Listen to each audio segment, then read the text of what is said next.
have another fantastic medical expert, Byram Brittle, who is a viral immunologist, here to shed some light.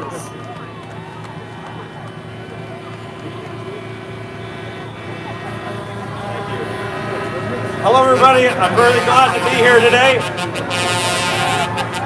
I wasn't actually sure if I wanted to bring the Canadian flag and wear the Canadian jersey, because I waffle between being embarrassed to be a Canadian, but I'll tell you, among this crowd right now, I'm finally proud for the first time in 2 years to be Canadian.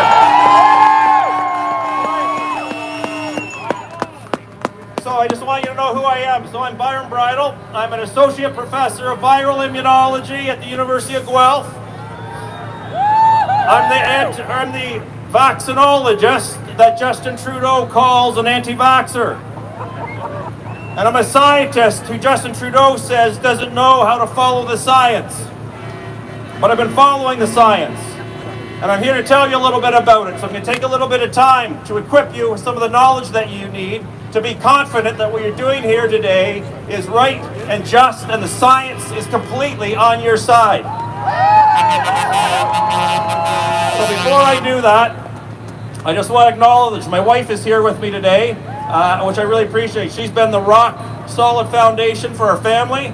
This affects all of us, and we all know how much it affects our families. It's actually her birthday today, but she wanted to be here to support you. And then I also want to introduce somebody special, very special to us. I have one older son who's at home. He's thrilled to have the house to himself for a few days. But we have another son, and this is him here, and he's going to let you know what his name is. Yeah, so this is Johnny Bridle. And I want you to know that our son Johnny, he's got a superpower, and he's going to tell you what his superpower is. All right, so you're going to hear that he has Down syndrome. And the reason why I bring this up is we had an interesting thing occur. 2 days ago, we went and spoke near Toronto. And on our way, we stopped by Tim Hortons. And the reason why we stopped by Tim Hortons is because they were selling what are called Choose to Include donuts.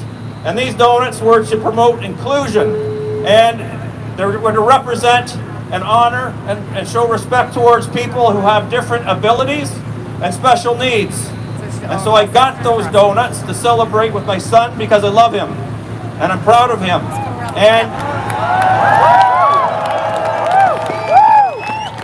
But what I want to tell you is this highlighted everything that's wrong right now in Canada. Because as we purchased those inclusion donuts at Tim Hortons, we were buying them from a restaurant that was segregating us. And we were buying this, all the proceeds were going towards Special Olympics Ontario. I've had nothing but the utmost respect my whole life for Special Olympics Ontario. And I support everybody with special needs. However, they're segregating us as well. Johnny is no longer allowed to do a Special Olympics basketball or his Special Olympics soccer. I can't coach the hockey team in our city that has children with special needs. And one of their star players can't play on the team. So I bought the donut under a bit of protest. Again, I support people with special needs. And the other thing I want to let you know is children with special needs are being used, especially right now, for fear-mongering and trying to get the vaccine in the arms of all kinds of children. They're saying that individuals, for example, with Down syndrome are at incredibly high risk. Children, all children, and all adults are not at high risk, and I'm going to tell you why, especially when it comes to Omicron. But they have to stop this fear-mongering. You may have seen a commercial on television at the end of it when they're promoting the vaccination of children.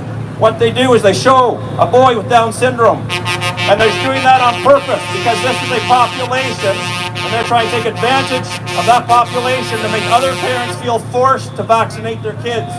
Even kids with Down syndrome are not at high risk from this COVID-19, okay? I want you to understand that. Now, I've been sharing my concerns for 2 years now about the science as I've seen it evolving. And I have to tell you, I really appreciate it because 3 days ago, I stood on one of the bridges for 6 hours to watch the truckers go by. And it was the first time in 2 years that I felt real hope. And so I want all the truckers to know it's going to be a tough call here. It's going to be a hard fight. And we need you to stick with it. All of Canada needs to stick with it.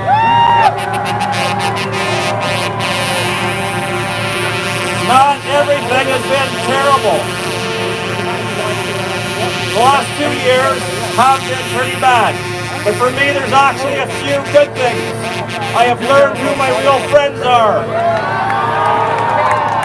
And I've learned what colleagues I can actually lean on. And I've been able to spend more time with my family and my kids. Now, because of this, I now have a new but massively expanded network of colleagues around the world. And I want you to know, many of them have contacted me, and they wanted me to let you know today that their hope rests with you. Especially the Australians and those in New Zealand. Woo! We were all formerly great Commonwealth democracies, and they're looking to us. Everybody feels that this is the first time we actually have some kind of movement with teeth to it. And so we need to win this battle, and it's not just for Canadians. I want you to know it's for the world. Countries around the world are looking right now at you to see what happens. Now, if you haven't heard, it was announced about a couple of hours ago that our Prime Minister has now tested positive for COVID-19.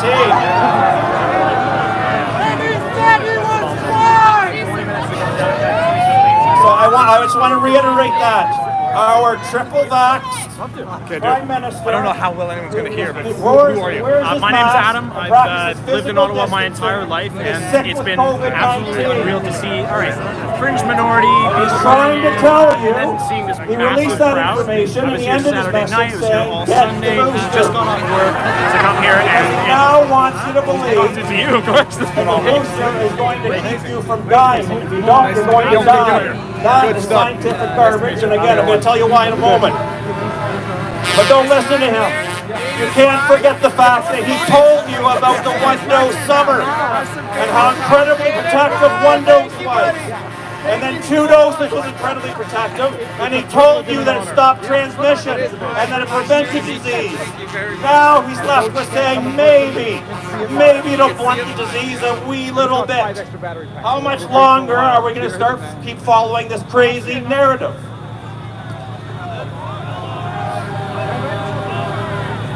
Okay, so now I want to get a little bit into the science. So again, our Prime Minister Trudeau has told the scientists and the physicians across the country that we don't know how to follow the science.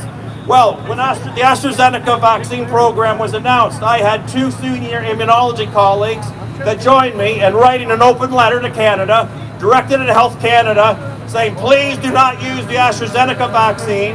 There are 10 European countries who are investigating the possibility of serious blood clots. And they did it anyways, and I was told that I was providing disinformation. 3 months later, they shut the program down. And then I was recorded on a radio show, 7-minute radio show with Alex Pearson. Bless her heart, she was doing her job, she was willing to ask tough questions. And she asked me if there's the possibility that the mRNA vaccines might be linked to heart problems in young people. And I said yes, and I said why I thought it might be. And I have been beat down incessantly ever since. Even though Public Health Ontario now has shut down the Moderna program for males under 30 because it causes too much damage to their hearts. And then somehow they tell us that the Pfizer vaccine is fine. And they tell us publicly it has a 1 in 28,000 chance of causing heart inflammation in young people. That is a vast underestimate. But what they are expecting you to do is forget that they told you with the AstraZeneca vaccine that a 1 in 55,000 chance of causing a serious medical condition was too dangerous for the adults. But now they're telling us that you can have twice a common occurrence, it being twice as common, a serious issue in young people, and somehow now that's safe. It's ridiculous. And so the only reason why, I had people email me all over when that happened several months later, and now it's on all the labels for all the vaccines about the possibility of heart inflammation. And people said, how did you know? How are you able to predict this? I don't look into a crystal ball. If you actually follow the science, you can see where that path is going to lead to. And so as the scientists, we've been trying to prevent this harm well in advance, but our government is stopping it. Now I want everybody to know I respect everybody who's been vaccinated and everybody who doesn't want to get the vaccine. If you want to get the vaccine, great. And for those of you who have, I don't hold anything whatsoever against you. You should be able to trust our physicians. You should be able to trust our public health officials. Anybody who got vaccinated and regrets it, don't blame yourself. You did nothing wrong. In fact, you did what you thought was right at the time.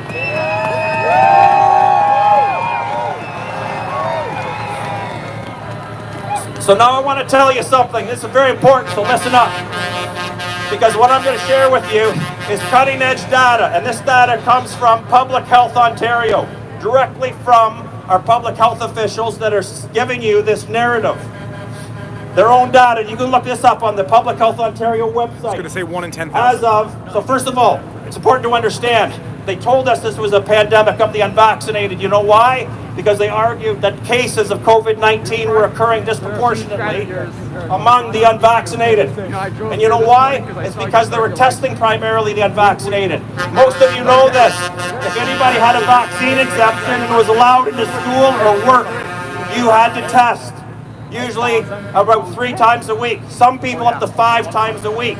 Guess what? If you have a disease that can occur in 2 groups of people, and you look primarily in one group of people, guess what? You're going to find the problem more often in that one group of people. That's why it appeared to be a pandemic of the unvaccinated. You drove in But from guess Long what? Bay. So Yes, I understand did. this. In Mon- just Understand off that of with Montreal. that bias, in the way they're collecting this data, their current data show that as of December 24th, on Christmas Eve, the lines crossed over on these cases. And the cases, even though it is biased, it clearly shows that COVID-19 is being diagnosed disproportionately among the double vaccinated.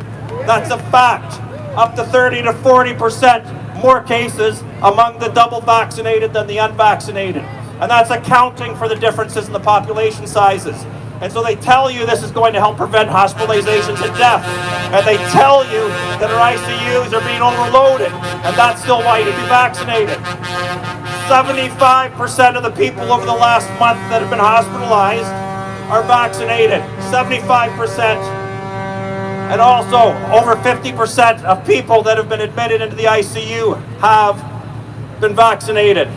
And the other thing that's important, so they'll still argue, well, in the ICU, when you account for the differences in the 2 populations, it's still disproportionately occurring among the unvaccinated. But get this, they just had to admit almost 50% of all cases in our hospitals are not there because of COVID-19.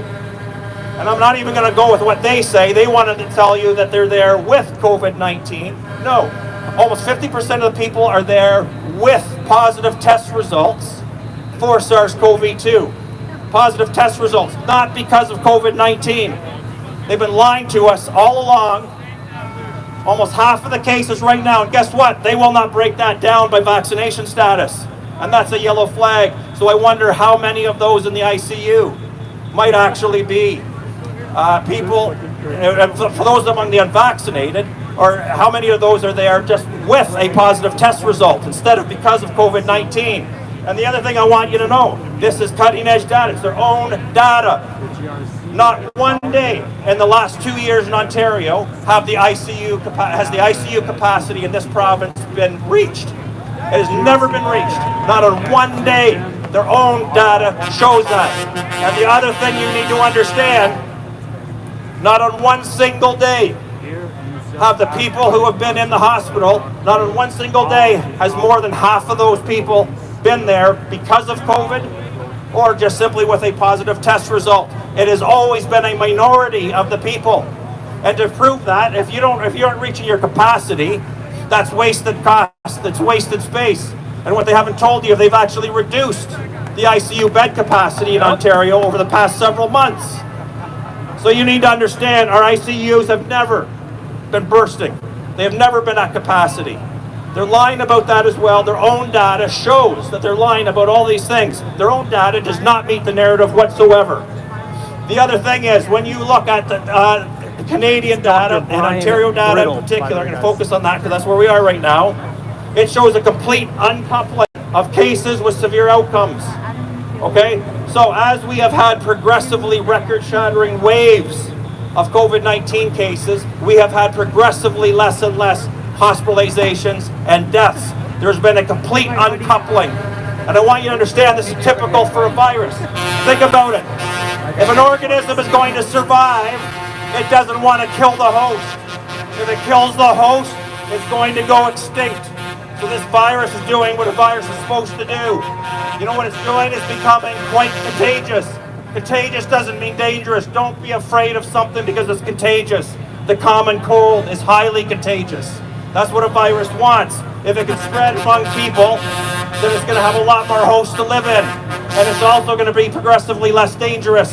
Because again, if it kills the host, it's going to go extinct.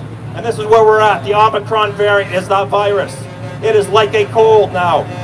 It is no worse than a bad cold for the vast majority of people. Remember, even the common cold can be dangerous and life-threatening for the frail elderly and for those who are immunosuppressed, the same high-risk demographic. The flu is much more serious now than the Omicron variant. All right, it's time to focus our attention on the fact that there are other infectious agents out there and there are other diseases that are affecting us to a much greater degree than the Omicron variant ever will.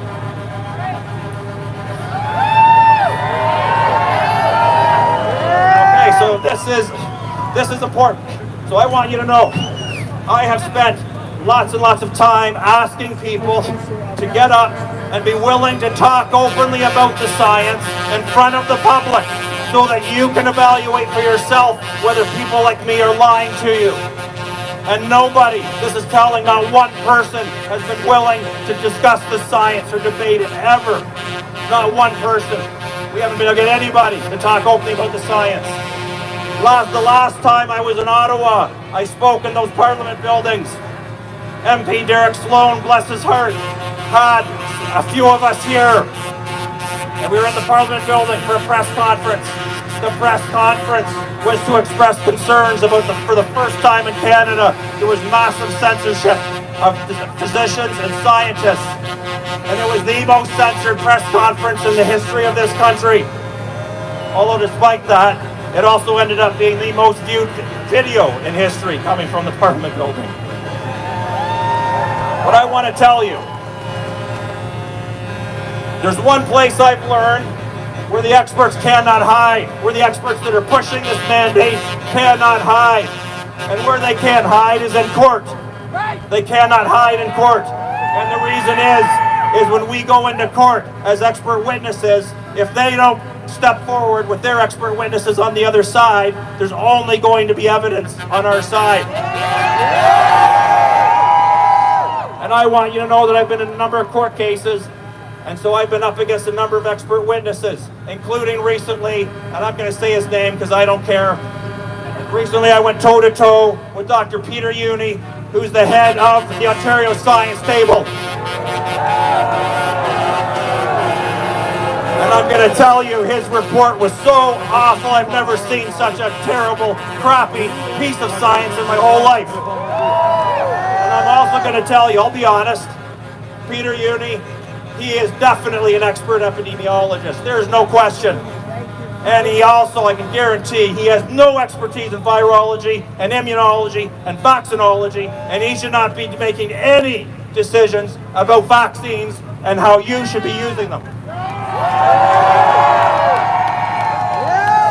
And so I want to say, and this has been universal, in all the court cases I've been in, a mountain of science on our side, a molehill of science on their side. And every court case so far, the decision has not been made based on the evidence. They refuse to make the decision based on the evidence, because if they do it based on the weight of the evidence, they have no chance of winning. No chance. And so every case so far, they've been finding a loophole. But I'm telling you with confidence, if we can find a judge that's willing to make a decision based on the weight of the evidence, we will win hands down and easily. That's what hiding in court is, though. And so I just want to say something. My understanding is this is the camera to look at. So, Prime Minister Justin Trudeau, I'm going to offer you an invitation. I will come back to this platform and I will bring 3 to 5 of my friends to debate your best medical and scientific advisors. I want one of them to be Theresa Tam. Bring them up here in front of the Canadians.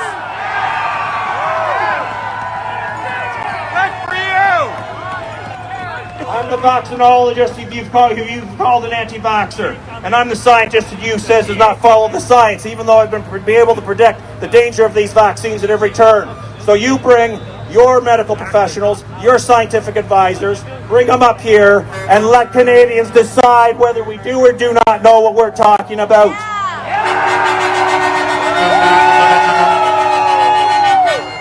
And I want to say, the only excuse that I've heard for not doing this is that people don't want to give us a platform and allow us to promote our misinformation to Canadians. Well, guess what, Prime Minister Trudeau? You're hiding. I'm on your front porch. I have your platform.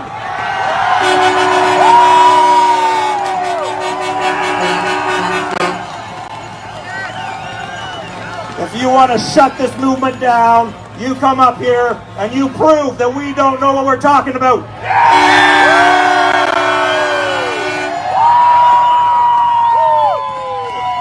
And I want to end with something. Now, I am actually quite embarrassed often. I don't like being in front of people. One of the things I have is Tourette syndrome, and it makes it so I don't like being up in front of people usually. I like the quiet life that I had 2 years ago. And a lot of people tell me that I'm some kind of hero, and I'm not. I want to tell you something. I'm just doing my job, and this is important. I am what's called a public servant, and you need to understand this, the concept, because people have forgotten about this. Our leaders have forgotten about this. You paid. You may not realize this, but as I went through university, the taxpayers subsidized 70% of the cost of education in Canada. You paid for 70% of my education. You pay most of the operating expenses for my academic institution, for my university, and you also pay for most of my salary. You have paid me to become deeply educated in the fields that I'm an expert in, and you pay for me to speak the truth to you, uninhibited truth. That's why you paid me to do that, and that's all I've been doing. And what I want you to know, what I want, again, to the Prime Minister, Justin Trudeau, this is important for you to understand. I am thankful that there's only one thing that you and I have in common, and it's that we are public servants. And thank goodness that's the only thing we have in common.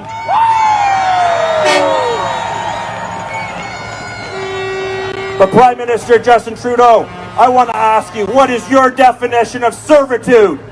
Because you are an elitist, and you think that you can command everything that these people do. You are a public servant. These people here are the VIPs. You need to reverse your philosophy and get it correct. And I'm just going to say one last thing here. I have noticed, and you probably all noticed, that when Justin Trudeau and all of our medical officers of health get up and talk as this pandemic has gone on, they continually contradict themselves over and over and over again. It's hard to keep track of all the lies. They have flip-flopped so much on so many of the issues that they can't keep track of it anymore, and nothing makes sense anymore. One of the reasons why I can get up here and I can talk off the cuff, I never worry about what I said before. I never worry about whether I say now matches what I said before, because this is what I want you to understand. The truth does not contradict itself. So thank you, everybody. I've been in this fight for 2 years now, and like I said, for the first time in 2 years, I actually feel hopeful. God bless you.